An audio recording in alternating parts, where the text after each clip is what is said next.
Olá, alunos, professores e a todos que irão acompanhar a mais uma aula de Geografia para os nonos anos do ensino fundamental, anos finais. Uma aula de retomada, né? A última aí da semana, né?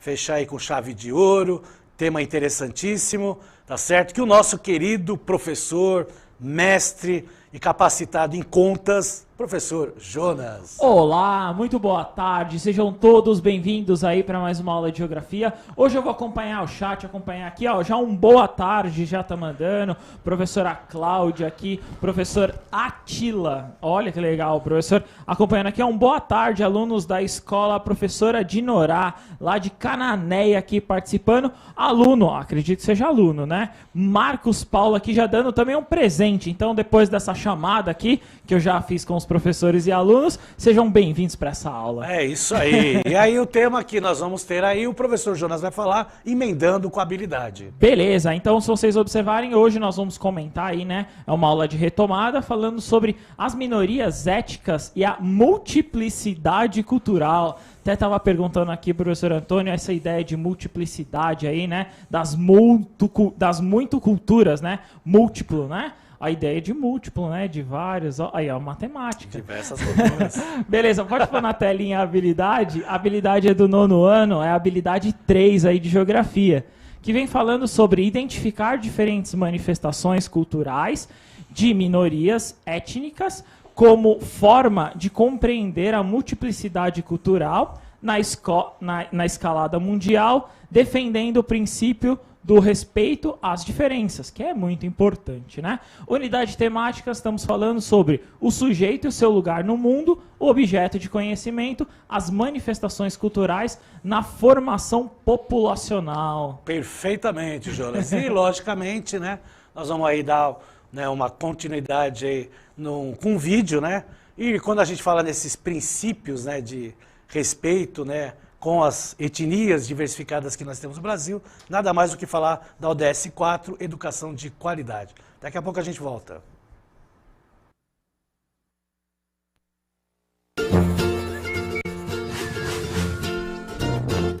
Olá, sejam bem-vindos à série especial do IBGE Explica sobre os Objetivos de Desenvolvimento Sustentável.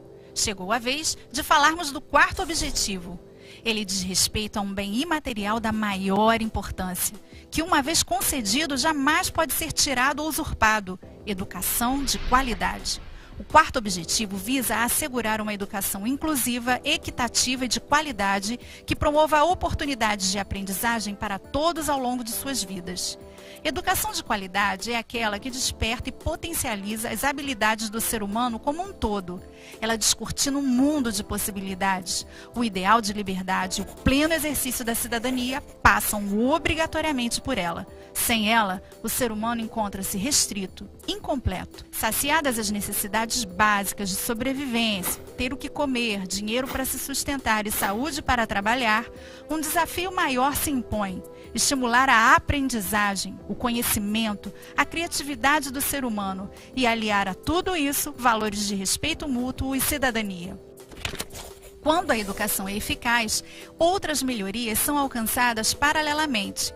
Uma população com acesso à educação, via de regra, se alimenta melhor, cuida melhor de sua saúde, se coloca melhor no mercado de trabalho e, com isso, gera menos pobreza e mais crescimento econômico. Mas ainda há, nos dias de hoje, 58 milhões de crianças em idade para cursar o ensino fundamental que não frequentam a escola.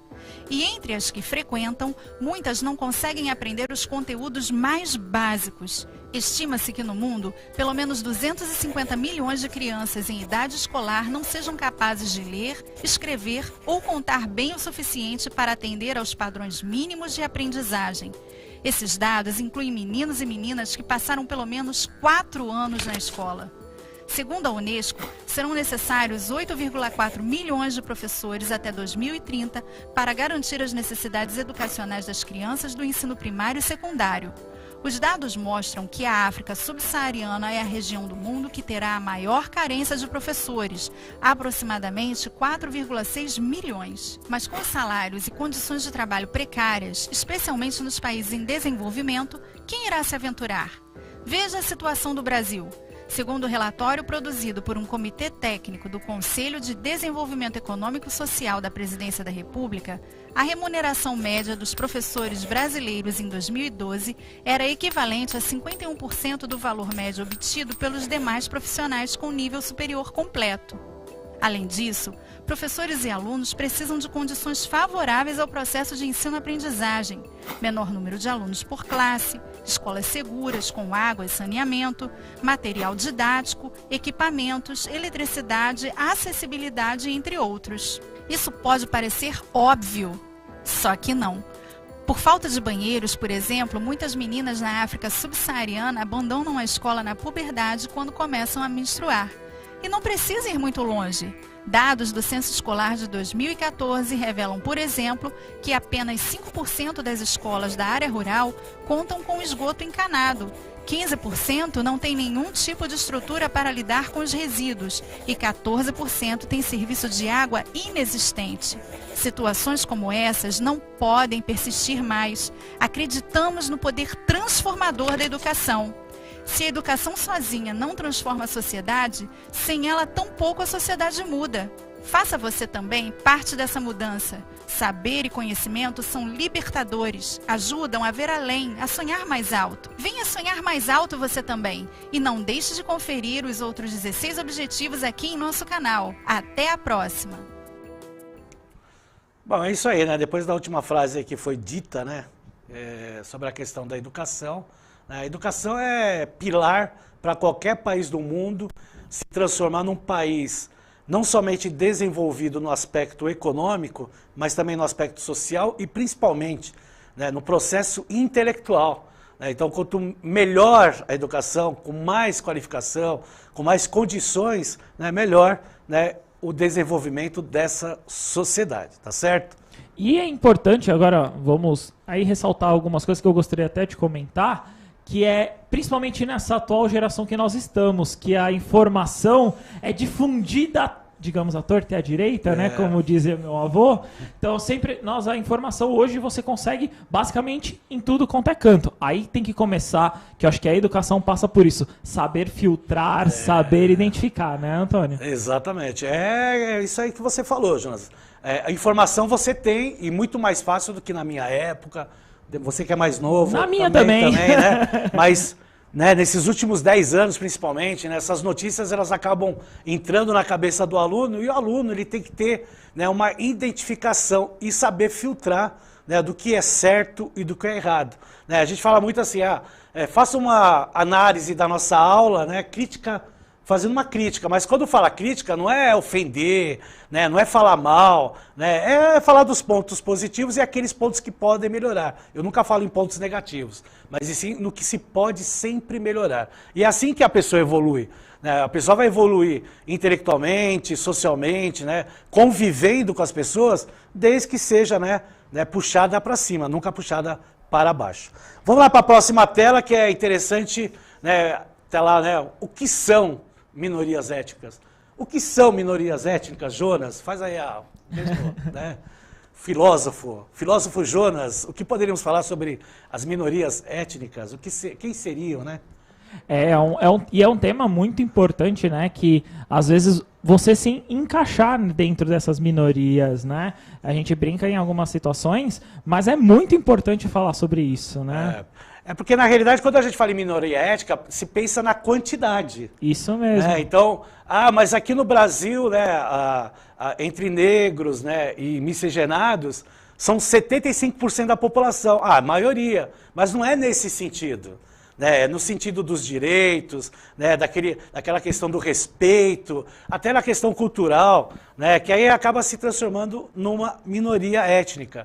Né. Então, muitos países sofrem, por exemplo, com guerras civis, principalmente, né, aqui no Brasil não tem esse problema, né, mas tem outros problemas culturais que nós acabamos passando, né, ou sofrendo, mas que outros países eles chegam ao cúmulo de se praticar guerras, perante aí minorias que são perseguidas aí por governos que são oposição a essa etnia. Isso mesmo. Aí o professor Wagner, ele colocou uma palavra aqui no chat que eu acho que a gente pode discutir muito, né, Antônio?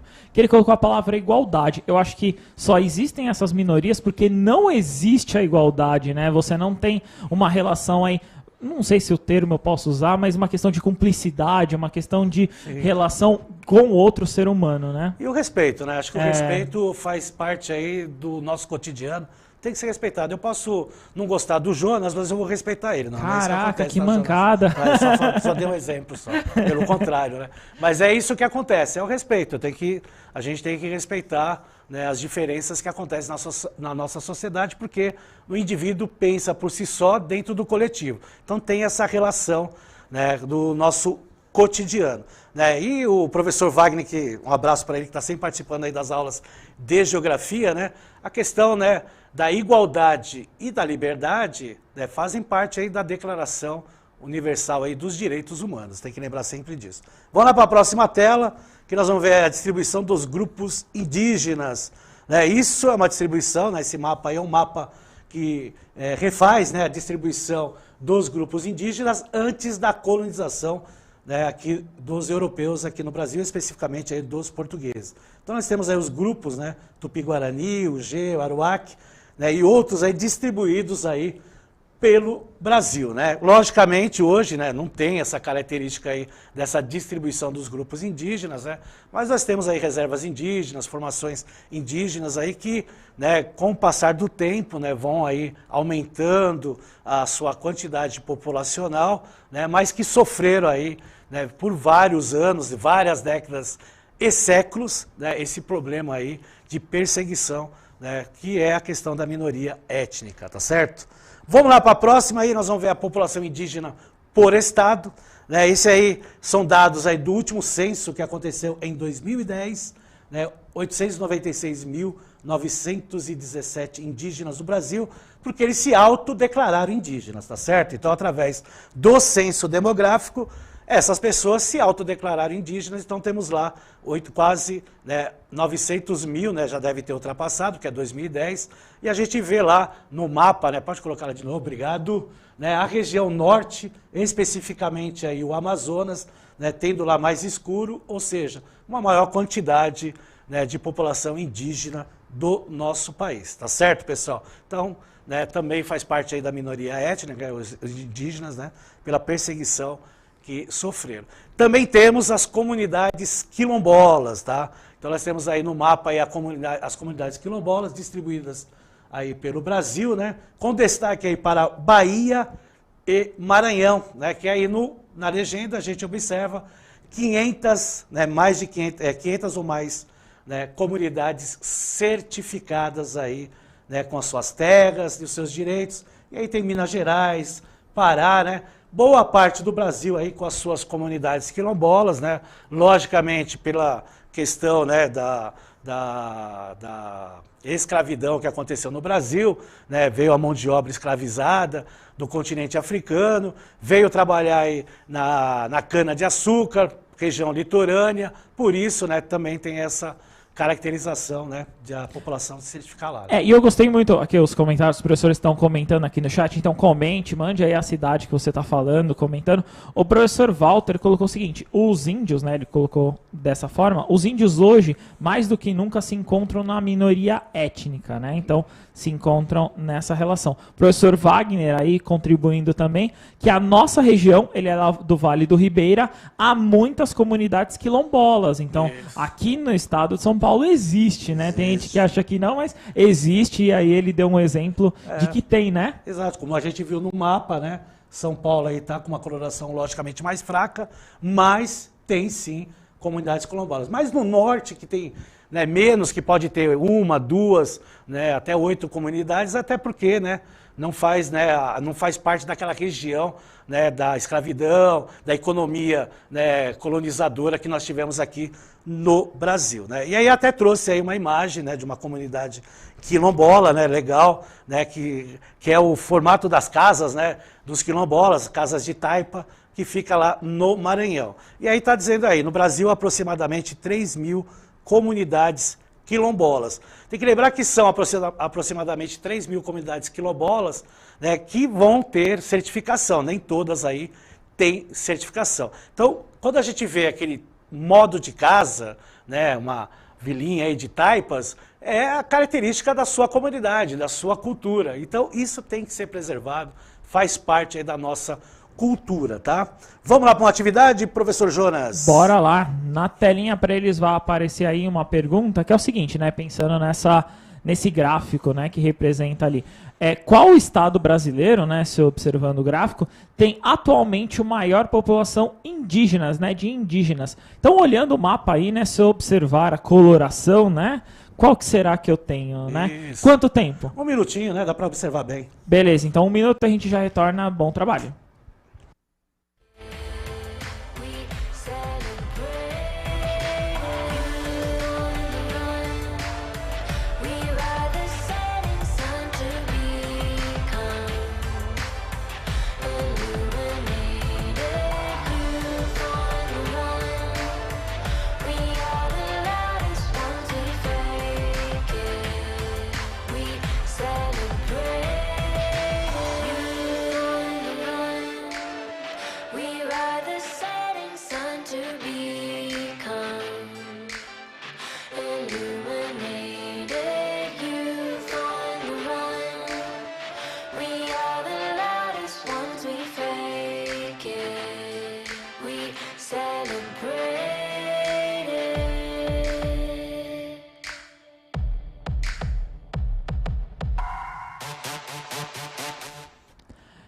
Retornamos com as interações aqui. Professor André, Amazonas. Amazonas foi o que bombou aqui, ó, região norte, né? O estado do Amazonas aqui foi aqui, ó, acho que todo mundo respondeu. Então vou dar os créditos aqui ao Matheus, a Mariana, professor Wagner aqui também colocando, o Marcos, a Andréia, professor Marco também, acho que o professor Marcos, acho que mais tem aqui, hein? Professor Marine, acho que se eu não me engano é o nome dela, professora Marine, Luiz, Cláudia, muitos aqui colocando Amazonas. Perfeito, né? Às vezes eu vejo assim no chat assim, mas que pergunta, nada a ver, muito fácil, mas a nossa intenção aqui não é, né, se é certo ou errado, é uma questão da aula, né? Então isso aí é um aditivo para vocês participarem da nossa aula, né? Mais do que nunca. Eu falo principalmente na questão matemática, que é a leitura de um gráfico, né? Entender que essa coloração aí, esse azul mais escuro, acho que é um azul, né? Não deixa de ser azul. É um verdinho, né? É um verdinho? Como é que fala? Azul, tem uma cor lá. Azul-verde, vamos dizer assim. Você tem que entender que a coloração mais escura mostra uma quantidade maior. Essa interpretação que eu acho que é mais viável, né? Perfeitamente. É isso aí. Vamos lá ver a resposta aqui, que eu coloquei também, né, num próximo slide. Então, no censo demográfico mostrou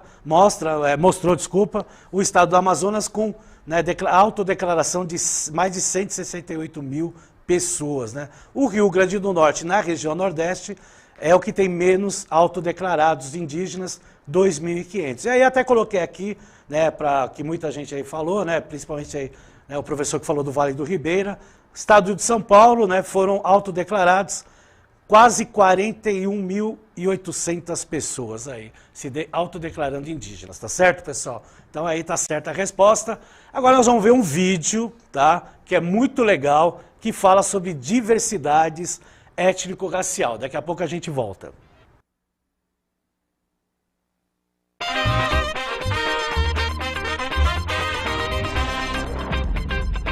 Negro, branco, cafuso, índio. Você sabe dizer qual é a sua cor e a sua etnia? Para não se confundir mais, se ligue no Diversidades. Os indivíduos são geneticamente semelhantes. Os poucos genes diferentes, associados à aparência física e à cor da pele, por exemplo, sofrem influência do meio ambiente. Você deve estar se perguntando, o que diferencia as populações humanas? Para a etnologia, são seus usos e costumes, a sua cultura. Como raça é um fenômeno improvável cientificamente, o conceito mais utilizado hoje em dia é o de etnia.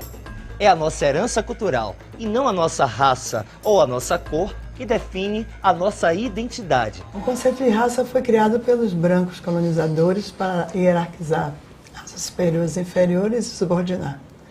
O movimento negro reutilizou esse conceito de uma forma política, a raça enquanto grupo político emergente solicitando medidas reparatórias. E o que aumenta o racismo não é você falar em raça. O que aumenta o racismo é a luta política e econômica pela manutenção dos privilégios. A mudança da igualdade de oportunidades não vai desqualificar, vai possibilitar todos terem direitos, igualdade e oportunidades iguais.